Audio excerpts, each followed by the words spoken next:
Hello friends, आज की इस वीडियो में देखेंगे वेट कफ सिरप यानी जो बलगम वाली खांसी है उसके लिए कौन सा सिरप बेस्ट है, और साथ ही देखेंगे ड्राई कफ यानी जो सूखी खांसी आपको हो रही है उसके लिए कौन सा सिरप बेस्ट है। इसके बारे में इस वीडियो में देखने वाले हैं। तो गाइस, ये जो खांसी हो रही है, सूखी खांसी या बलगम वाली खांसी है, कैसे हो रही है और ये जो सिरप है वो कैसे ठीक कर रहे हैं, आखिर क्या क्या सॉल्ट हैं और कैसे काम कर रहे हैं, वो सब इस वीडियो में देखने को मिलेगा। तो वीडियो को कर लेते हैं स्टार्ट।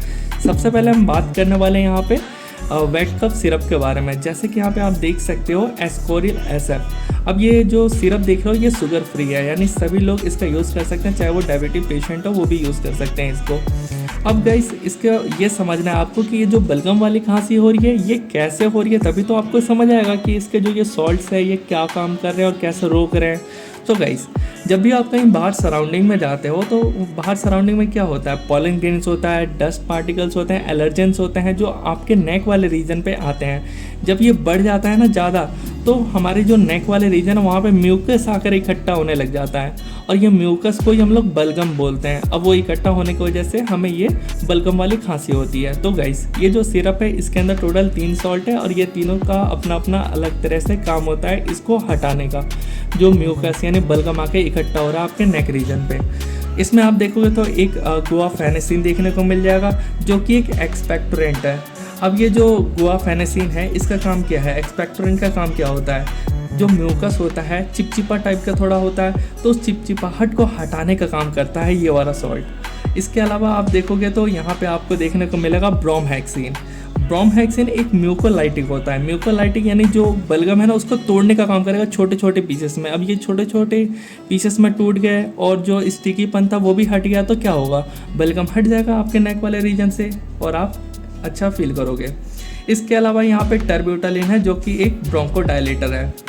अब गाइस, ये तो हो गया इस सिरप के बारे में, और कुछ साइड इफ़ेक्ट देखने को मिल सकते हैं अगर आप इसका ओवरडोज लो तो। और इसका डोज यही है कि आप इसको 5 ml मॉर्निंग और नाइट में यूज़ कर सकते हो। वैसे 3 टाइम यूज़ कर सकते हो, ऐसा नहीं है, बट आप 2 टाइम्स करो। अगर आपको ज़्यादा दिक्कत है तो आप 3 टाइम्स करो, और 5 ml से ज़्यादा नहीं लेना है आपको तीनों टाइम। ये हो गया बड़ों के लिए, और जो 10 ईयर्स के करीब बच्चे होते हैं उनको आप 2 टाइम्स दे सकते हो या 1 टाइम दे सकते हो। अब इसका जो कॉमन साइड इफ़ेक्ट, अगर आप इसको ज़्यादा डोज में ले लेते हो तो क्या क्या देखने को मिल सकता है, तो नोज़िया, वॉमिटिंग देखने को मिल सकता है आपको। इनडाइजेशन यानी खाना जो पच रहा है पेट में वो सही से नहीं पचेगा, वो वॉमिटिंग आपको देखने को मिल सकता है। पेट में दर्द और स्वेटिंग और डिजीनेस यानी थोड़ा चक्कर जैसा आपको लगेगा। दिमाग जो होता है ना वो हल्का सा हिलना टाइप का, जिसकी वजह से अगर आपको ये सिरप पी कर ड्राइविंग करना है तो आप ड्राइविंग मत करिएगा। अगर कुछ प्रिकॉशंस के बारे में बात करें तो अल्कोहल जो कंज्यूम करता है उसको यूज़ नहीं करना है। Pregnancy women, breast feeding women, ये जो है उनको अपने डॉक्टर के कंसल्ट के बाद ही इनका यूज़ करना है।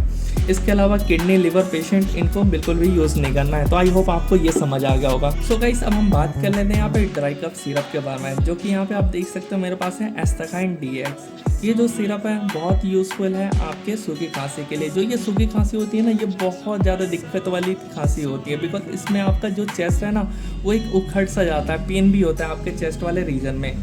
अब गाइस, ये जो सूखी खांसी होती है और बलगम वाली खांसी होती है ये आपने समझ ही लिया होगा। सूखी खांसी में ये होता है कि आपकी सेंसरी और मोटर नर्व जो होता है वो आपके मेडुला यानी ब्रेन का एक रीजन होता है मेडुला, वहाँ पे NTS रीजन होता है मेडुला में, वहाँ से कफ सेंटर जनरेट करता है ये खांसी को। तो इसके अंदर के जो सॉल्ट है ना उसी कफ सेंटर को सप्रेस करते हैं ताकि आपको ये खांसी ना हो।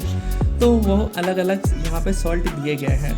और ये सिर्फ ये नहीं कि सूखी खांसी में ही हेल्प हो, ये आपका बार बार स्नीजिंग यानी छींक आ रहा है, या फिर आँख नाक से पानी निकल रहा हो, या गले में खराश हो यानी थ्रोट इरिटेशन, उन सब में भी काम आता है। और साथ ही आपके जो नाकबंद, स्टिफनेस, नोज होता है उसमें भी आपका काम आता है। तो गाइस, सबसे पहले अगर हम यहाँ पे देखें तो आपको टोटल 3 सॉल्ट है इसमें, जैसे कि फेनाइल एफनेफ्रिन है।